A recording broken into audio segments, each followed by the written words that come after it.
Mahakama ya hakimu mkazi Kisutu jijini Dar es Salaam imesema hakuna sheria iliyokiukwa wala kuvunjwa kutokana na kesi ya uhaini na umkabili mwenyekiti wa Chadema Tundu Lissu kusikilizwa kwa njia ya mtandao. Uamuzi huo umetolewa leo na hakimu mkazi mfawidhi Franco Kiswaga wakati kesi hiyo ilipoitishwa kwa ajili ya kutajwa, ambapo Lissu anawakilishwa na mawakili 31 huku jamhuri ikiwa na mawakili watatu wakiongozwa na Nasoro Katuga, Jobu Mrema na Isa Tawabu.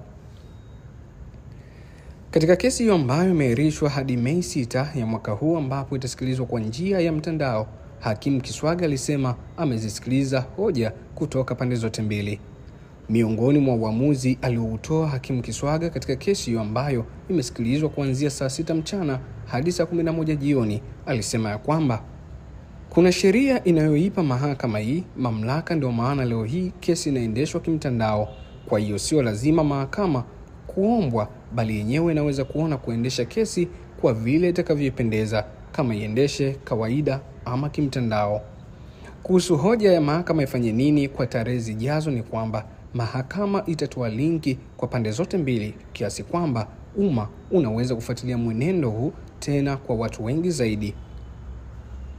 Akiendelea na nukuu yake, amesema kwamba mahakama hii inaona sheria haijakiukwa wala kuvunjwa, hivyo haimaanishi shauri hili mwanzo mwisho kwamba litasikilizwa kwa njia ya mtandao, na airisha kesi hii hadi Mei 6 ya mwaka 2025 ambapo itasikilizwa kwa njia ya mtandao. Itakumbukwa kwamba kwa mara ya kwanza Lissu alifikishwa mahakamani hapo Aprili 10 ya mwaka 2025 kikabiliwa na kesi mbili ya uchochezi na uhaini. Katika kesi hiyo Lissu anatetewa na mawakili 31 wakiongozwa na Mpare Mpoki, Peter Kibatala na Rugemeleza Inshallah, ambapo aliibua hoja ya kwamba mwenendo wa kesi hiyo ni batili kutokana na sababu mbalimbali.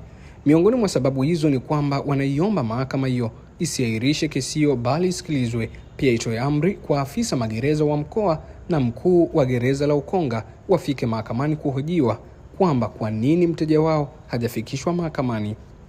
Pia mahakama hiyo itoe tafsiri juu ya kuzuiwa kwa mawakili na ndugu kumwona Lissu sambamba na mteja wao kuhamishwa gereza pasina kufuatwa utaratibu. Pia kutoa amri kuhusu watu kuzuiwa kufuatilia mwenendo wa kesi hiyo, ikiwemo waandishi wa habari, mawakili na wafuasi wa Chadema waliokamatwa na kupigwa. Mbali na hilo, pia upande wa utetezi umehoji kuhusu kesi hiyo kusikilizwa kwa njia ya mtandao, ambapo wao wanaomba mteja wao afikishwe mahakamani ili kutoa nafasi kwa watu mbalimbali kufuatilia mwenendo wa kesi hiyo. Katika nukuu yake, wakili Jebra Kambole ambaye anamtetea Lissu alisema kwamba Lissu kahamishwa gereza bila mawakili ama mtu yeyote kupewa taarifa na wala kukuwa na uangalizi wowote wa kitabibu. Hajui ama hatujui sababu za yeye kuhamishwa, hivyo mahakama ijue kwamba magereza umevunja sheria, alisema hivyo Jebra Kambole. Baada ya kutoa hoja hizo, upande wa jamhuri ulijibu kupitia wakili wa serikali Nasoro Katuga na John Mrema ambao waliomba mahakama hiyo itupilie mbali hoja hizo za utetezi. Miongoni mwa nukuu zao ni kwamba upande wa jamhuri umeieleza mahakama hii ya kwamba upelelezi haujakamilika.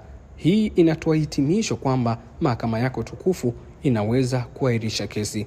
Kuhusu kuendeshwa kesi kwa njia ya mtandao, hiyo ipo kwa mujibu wa kanuni, ambapo mahakama hii ina mamlaka bila kuombwa na mtu yeyote kuendesha kesi kimtandao kutokana na sababu mbalimbali. Kuhusu hoja ya kwamba kuna haki za kikatiba zimevunjwa kwa kesi hiyo kuendeshwa kimtandao, wakili Katuga alisema ya kwamba Kisutu sio mahakama ya kikatiba kwa mujibu wa sura ya 3 marejeo ya mwaka 2019. Baada ya kutoa hoja hizo, hakimu Kiswaga ndipo alipotoa uamuzi ambapo alisema sheria ya usikilizwaji wa kesi kwa njia ya mtandao haikuanzishwa kwa sababu ya mlipuko wa ugonjwa wa COVID kama hoja ambayo iliibuliwa na jopo la mawakili 31 wa Lissu, bali ni sheria iliyotungwa kwa sababu mbalimbali na itaacha kutumika hadi pale itakaposemwa isitumike. Hivyo sheria hiyo itatumika wakati wote. Kuhusu mshtakiwa kuhamishwa katika gereza moja kwenda jingine, hakimu Kiswaga alisema mahakama hiyo haikusema pelekwe gereza gani, na kuhusu hoja ya ukandamizwaji ndugu na mawakili kutomuona mteja wao ama ndugu yao, amesema kwamba hoja hiyo imetolewa dhidi ya magereza ambao hawapo mahakamani. Kuhusu kuitwa kwa afisa magereza wa mkoa na mkuu wa gereza la Ukonga kuhojiwa, mahakama hiyo imesema kwamba inapata shaka kwamba hakuna kifungu chochote kinachoipa mamlaka kuwaita. Mimi nitumika ndaba, na hizi ni ripoti za kimahakama hii leo kuhusu mwenendo wa kesi ya uhaini na umkabili mwenyekiti wa Chadema Tundu Antipas Lissu.